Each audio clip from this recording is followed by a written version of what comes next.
안녕하세요. 오늘은 2025년 11월 19일 수요일 사도행전 9장 읽을 차례입니다. 먼저 한글 성경입니다. 사도행전 9장 사울이 회개하다.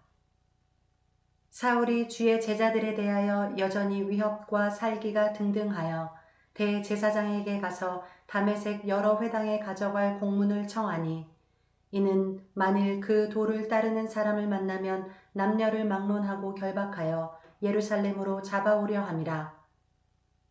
사울이 길을 가다가 다메섹에 가까이 이르더니 호련히 하늘로부터 빛이 그를 둘러 비추는지라.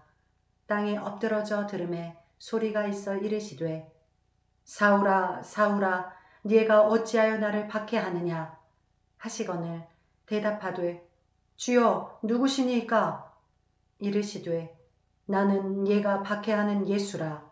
너는 일어나 시내로 들어가라. 네가 행할 것을 네게 이를 자가 있느니라 하시니 같이 가던 사람들은 소리만 듣고 아무도 보지 못하여 말을 못하고 서 있더라. 사울이 땅에서 일어나 눈은 떴으나 아무것도 보지 못하고 사람의 손에 끌려 다메섹으로 들어가서 사흘 동안 보지 못하고 먹지도 마시지도 아니하니라. 그때에 다메섹에 아나니아라 하는 제자가 있더니 주께서 환상 중에 불러 이르시되 아나니아야 하시거늘 대답하되 주여 내가 여기 있나이다 하니 주께서 이르시되 일어나 직가라 하는 거리로 가서 유다의 집에서 다소 사람 사울이라 하는 사람을 찾으라. 그가 기도하는 중이니라. 그가 아나니아라 하는 사람이 들어와서 자기에게 안수하여 다시 보게 하는 것을 보았느니라 하시거늘 아나니아가 대답하되 주여 이 사람에 대하여 내가 여러 사람에게 듣사온즉 그가 예루살렘에서 주의 성도에게 적지 않은 해를 끼쳤다 하더니 여기서도 주의 이름을 부르는 모든 사람을 결박할 권한을 대제사장들에게서 받았나이다 하거늘 주께서 이르시되 가라. 이 사람은 내 이름을 이방인과 임금들과 이스라엘 자손들에게 전하기 위하여 택한 나의 그릇이라. 그가 내 이름을 위하여 얼마나 고난을 받아야 할 것을 내가 그에게 보이리라 하시니 아나니아가 떠나 그 집에 들어가서 그에게 안수하여 이르되 형제 사울아 주 곧 네가 오는 길에서 나타나셨던 예수께서 나를 보내어 너로 다시 보게 하시고 성령으로 충만하게 하신다 하니 즉시 사울의 눈에서 비늘 같은 것이 벗어져 다시 보게 된지라. 일어나 세례를 받고 음식을 먹음에 강건하여지니라. 사울이 다메섹에 있는 제자들과 함께 며칠 있을새 즉시로 각 회당에서 예수가 하나님의 아들이심을 전파하니 듣는 사람이 다 놀라 말하되 이 사람이 예루살렘에서 이 이름을 부르는 사람을 멸하려던 자가 아니냐. 여기 온 것도 그들을 결박하여 대제사장들에게 끌어가고자 함이 아니냐 하더라. 사울은 힘을 더 얻어 예수를 그리스도라 증언하여 다메섹에 사는 유대인들을 당혹하게 하니라. 여러 날이 지나매 유대인들이 사울 죽이기를 공모하더니 그 계교가 사울에게 알려지니라. 그들이 그를 죽이려고 밤낮으로 성문까지 지키거늘 그의 제자들이 밤에 사울을 광주리에 담아 성벽에서 달아내리니라. 사울이 예루살렘에 가서 제자들을 사귀고자 하나 다 두려워하여 그가 제자됨을 믿지 아니하니 바나바가 데리고 사도들에게 가서 그가 길에서 어떻게 주를 보았는지와 주께서 그에게 말씀하신 일과 다메섹에서 그가 어떻게 예수의 이름으로 담대히 말하였는지를 전하니라. 사울이 제자들과 함께 있어 예루살렘에 출입하며 또 주 예수의 이름으로 담대히 말하고 헬라파 유대인들과 함께 말하며 변론하니 그 사람들이 죽이려고 힘쓰거늘 형제들이 알고 가이사랴로 데리고 내려가서 다소로 보내니라. 그리하여 온 유대와 갈릴리와 사마리아 교회가 평안하여 든든히 서가고 주를 경외함과 성령의 위로로 진행하여 수가 더 많아지니라. 그때 베드로가 사방으로 두루다니다가 룻다에 사는 성도들에게도 내려갔더니 거기서 에니야라 하는 사람을 만나매 그는 중풍병으로 침상 위에 누운 지 8회라. 베드로가 이르되 에니야야 예수 그리스도께서 너를 낫게 하시니 일어나 네의 자리를 정돈하라. 한데 곧 일어나니 룻다와 사론에 사는 사람들이 다 그를 보고 주께로 돌아오니라. 요바에 다비다라 하는 여제자가 있으니 그 이름을 번역하면 도르가라. 선행과 구제하는 일이 심히 많더니 그때에 병들어 죽음에 시체를 씻어 다락에 누이니라. 룻다가 요바에서 가까운지라. 제자들이 베드로가 거기 있음을 듣고 2 사람을 보내어 지체 말고 와달라고 간청하여 베드로가 일어나 그들과 함께 가서 이르매 그들이 데리고 다락방에 올라가니 모든 과부가 베드로 곁에 서서 울며 도르가가 그들과 함께 있을 때에 지은 속옷과 겉옷을 다 내보이거늘 베드로가 사람을 다 내보내고 무릎을 꿇고 기도하고 돌이켜 시체를 향하여 이르되 다비다야 일어나라 하니 그가 눈을 떠 베드로를 보고 일어나 앉는지라. 베드로가 손을 내밀어 일으키고 성도들과 과부들을 불러들여 그가 살아난 것을 보이니 온 요빠 사람이 알고 많은 사람이 주를 믿더라. 베드로가 요빠에 여러 날 있어 시몬이라 하는 무두장이의 집에서 머무니라. 아멘. 네, 이어서 영어 성경입니다. Acts chapter 9. Saul's conversion. Meanwhile, Saul was still breathing out murderous threats against the Lord's disciples. He went to the high priest and asked him for letters to the synagogues in Damascus, so that if he found any there who belonged to the way, whether men or women, he might take them as prisoners to Jerusalem. As he neared Damascus on his journey, suddenly a light from heaven flashed around him. He fell to the ground and heard a voice say to him, Saul, Saul, why do you persecute me? Who are you, Lord? Saul asked. I am Jesus, whom you are persecuting.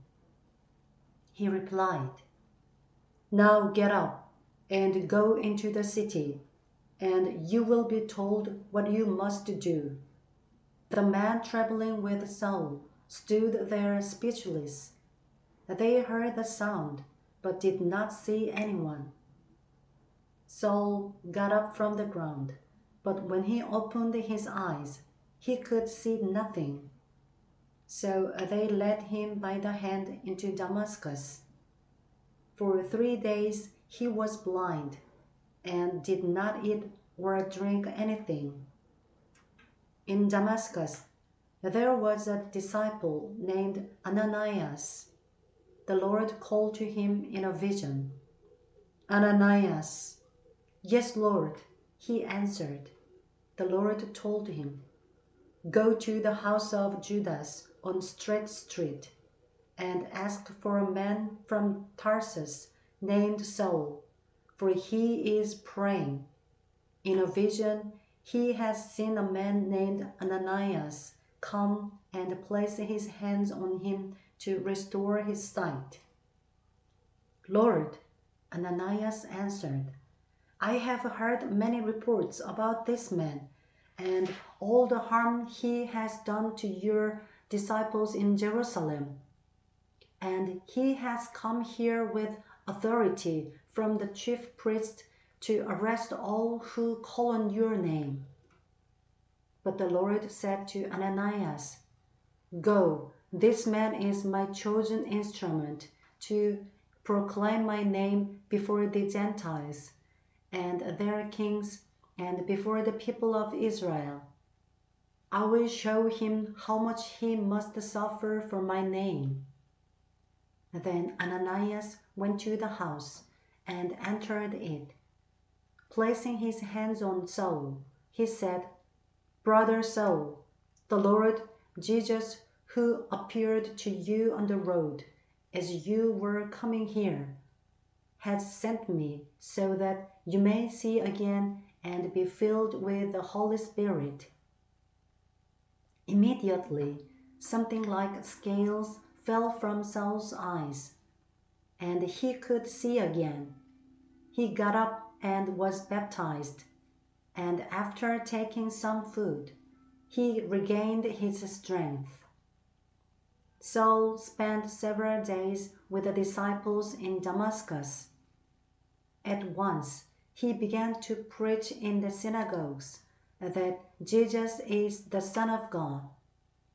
All those who heard him were astonished and asked, "Isn't he the man who raised havoc in Jerusalem among those who call on this name? And hasn't he come here to take them as prisoners to the chief priests?"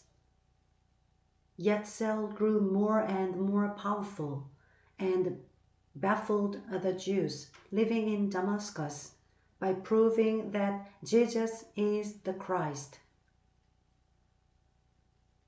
After many days had gone by, the Jews conspired to kill him, but Saul learned of their plan. Day and night they kept close watch on the city gates in order to kill him. But his followers took him by night and lowered him in a basket through an opening in the wall. When he came to Jerusalem, he tried to join the disciples, but they were all afraid of him, not believing that he really was a disciple. But Barnabas took him and brought him to the apostles. He told them how Saul on his journey had seen the Lord, and that the Lord had spoken to him, and how in Damascus he had preached fearlessly in the name of Jesus.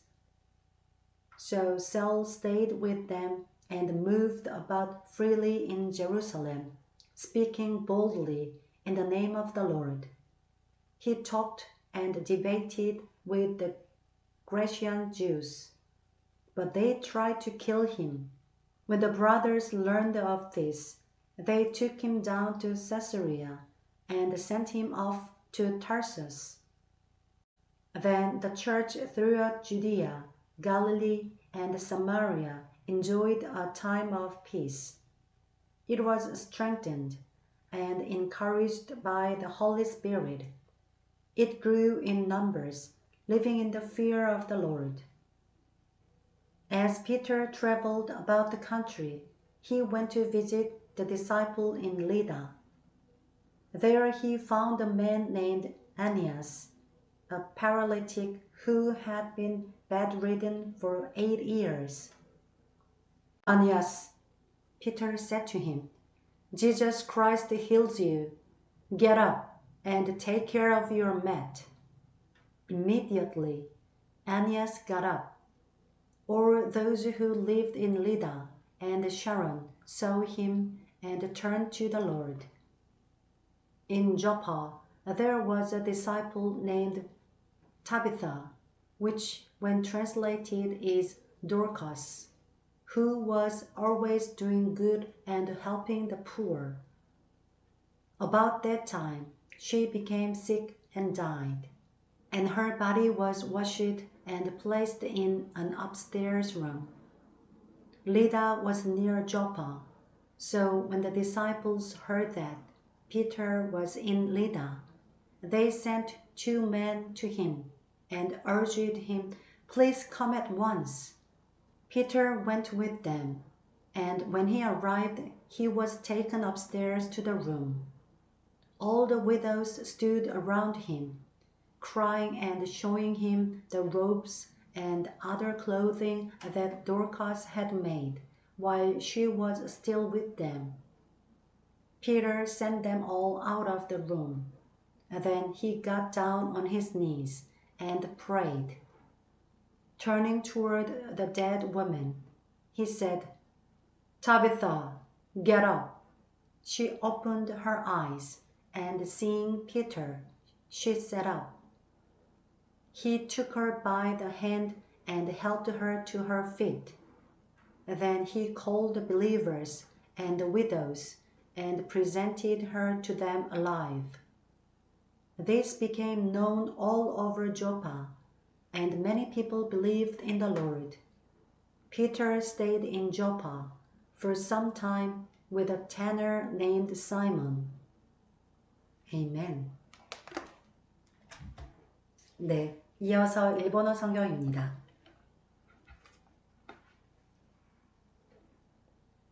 人の働き第9章。さて、サウロはなおも主の弟子たちを脅かして殺害しようと息巻き、大祭司のところに行って、ダマスコの紹介道宛ての手紙を求めた。それはこの道のものであれば、男でも女でも見つけ出し、縛り上げてエルサレムに引いてくるためであった。ところが、サウロが道を進んでダマスコの近くまで来たとき、突然天からの光が彼の周りを照らした。彼は地に倒れて自分に語りかける声を聞いた。サウロ、サウロ、なぜ私を迫害するのか。彼が、主よ、あなたはどなたですかと言うと答えがあった。私はあなたが迫害しているイエスである。立ち上がって町に入りなさい。そうすればあなたがしなければならないことが告げられる。同行していた人たちは声は聞こえても誰も見えないので、物も言えずに立っていた。サウロは地面から立ち上がった。しかし目を開けていたものの何も見えなかった。それで人々は彼の手を引いてダマスコに連れて行った。彼は3日間目が見えず、食べることも飲むこともしなかった。さて、ダマスコにアナニアという名の弟子がいた。主が幻の中で、アナニアよと言われたので、彼は、主よ、ここにおります、と答えた。すると主はこう言われた。立ってまっすぐと呼ばれる通りに行き、ユダの家にいるサウロという名のタルソ人を訪ねなさい。彼はそこで祈っています。彼は幻の中でアナニアという名の人が入ってきて、自分の上に手を置き、再び見えるようにしてくれるのを見たのです。しかしアナニアは答えた。主よ、私は多くの人たちからこの人がエルサレムであなたの生徒たちにどんなにひどいことをしたかを聞きました。彼はここでもあなたの名を呼ぶ者たちを皆捕獲する権限を祭司長たちから与えられています。しかし主はアナニアに言われた。行きなさい。あの人は私の名を異邦人、王たち、イスラエルの子らの前に運ぶ私の選びの器です。彼が私の名のためにどんなに苦しまなければならないかを私は彼に示します。そこでアナニアは出かけて行ってその家に入り、サウロの上に手を置いて言った。兄弟サウロ、あなたが来る途中であなたに現れた主イエスが私を使わされました。あなたが再び見えるようになり、聖霊に満たされるためです。すると直ちにサウロの目から鱗のようなものが落ちて目が見えるようになった。そこで彼は立ち上がってバプテスマを受け、食事をして元気になった。サウロは数日の間、ダマスコの弟子たちと共にいて、直ちに紹介道で、この方こそ神の子です、とイエスのことを述べ伝え始めた。これを聞いた人々は皆驚いていった。この人はエルサレムでこの名を呼ぶ人たちを滅ぼしたものではないか。ここへやってきたのも彼らを縛って祭司長たちのところへ引いていくためではなかったか。しかしサウロはますます力を増し、イエスがキリストであることを証明して、ダマスコに住むユダヤ人たちをうろたえさせた。かなりの日数が経ち、ユダヤ人たちはサウルを殺す相談をしたが、彼らの陰謀はサウルの知るところとなった。彼らはサウルを殺そうと昼も夜も町の門を見張っていた。そこで彼の弟子たちは夜の間に彼を連れ出し、かごに乗せて町の城壁伝いに吊り下ろした。エルサレムについてサウルは弟子たちの仲間に入ろうと試みたが、皆彼が弟子であるとは信じず、彼を恐れていた。しかしバルナバはサウロを引き受けて人たちのところに連れて行き、彼がダマスコへ行く途中で主を見た様子や、主が彼に語られたこと、また彼がダマスコでイエスの名によって大胆に語った様子を彼らに説明した。サウロはエルサレムで人たちと自由に行き来し、主の皆によって大胆に語った。また、ギリシア語を使うユダヤ人たちと語ったり、論じたりしていたが、彼らはサウロを殺そうと狙っていた。それを知った兄弟たちは彼をカイサリアに連れて下り、タルソへ送り出した。こうして教会はユダヤ、ガリラヤ、サマリアの全地にわたり築き上げられて平安を得た。主を恐れ、聖霊に励まされて前進し続け、信者の数が増えていった。さて、ペテロがあらゆるところを巡回していた時のことであった。彼はリダに住む生徒たちのところにも下っていった。そこで彼はアイネアという名で8年間床についている人に出会った。彼は中部であった。ペテロは彼に言った。アイネア、イエス・キリストがあなたを癒してくださいます。立ち上がりなさい。そして自分で床を整えなさい。すると彼は直ちに立ち上がった。リダとシャロンに住む人々は皆アイネアを見て主に立ち返った。またヤッファにその名をタビタ、ギリシア語に訳せばドルカスという女の弟子がいた。彼女は多くの良い技と施しをしていた。ところがその頃彼女は病気になって死んだ。人々は遺体を洗って屋上の部屋に安置した。リダはヤッファに近かったので、ペテロがそこにいると聞いた弟子たちは人を2人彼のところに使わして、私たちのところまですぐ来てくださいと頼んだ。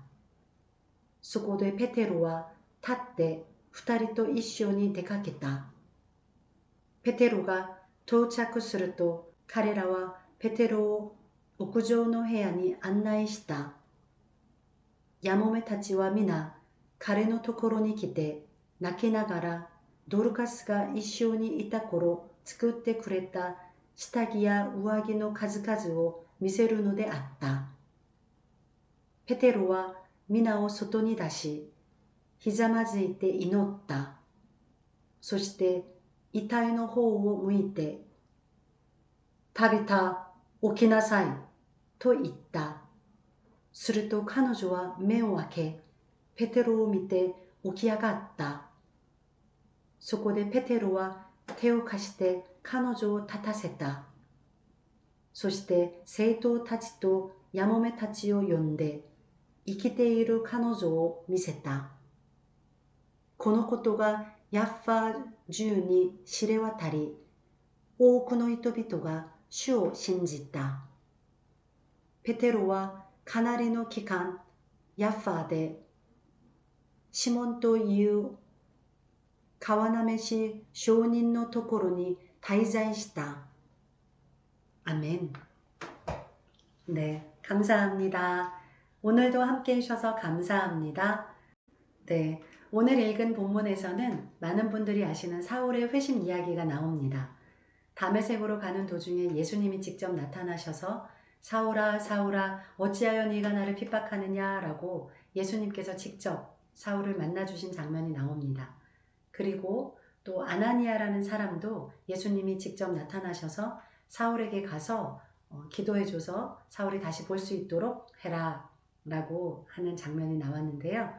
네, 이 아나니아는 사울이 어떤 사람인지 익히 들어서 알고 있어서 어떻게 그렇게 해야 되나 했을 때 예수님께서 이렇게 말씀하십니다.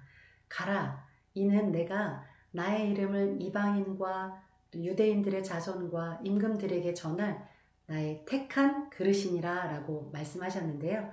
네, 그래서 오늘의 일본어 한마디는 택한 나의 그릇이라 라는 말을 일본어 성경에서는 나의 택한 그릇이라는 순서로 와타시노 에라비노 우츠와 데스 라고 말합니다. 와타시노 에라비노 우츠와 데스. 네, 에라비는 선택할 때 선자, 네, 선자고요. 우츠와는 그릇 기자를 우츠와라고 말합니다. 그래서 나의 택한 그릇이다 라고 일본어 성경에서는 말하고 있습니다. 와타시노 에라비노 우츠와 데스. 네, 우리도 주님께 선택받은 그릇처럼 날마다 우리를 깨끗게 하고 또 준비된 그릇으로 있어서 주님이 언제든지 쓰실 수 있도록 하는 저와 여러분의 삶이 되기를 간절히 소망합니다. 네, 오늘도 함께 해주셔서 감사합니다. 주님의 은혜 안에서 평안한 하루 보내시길 바랍니다. 감사합니다.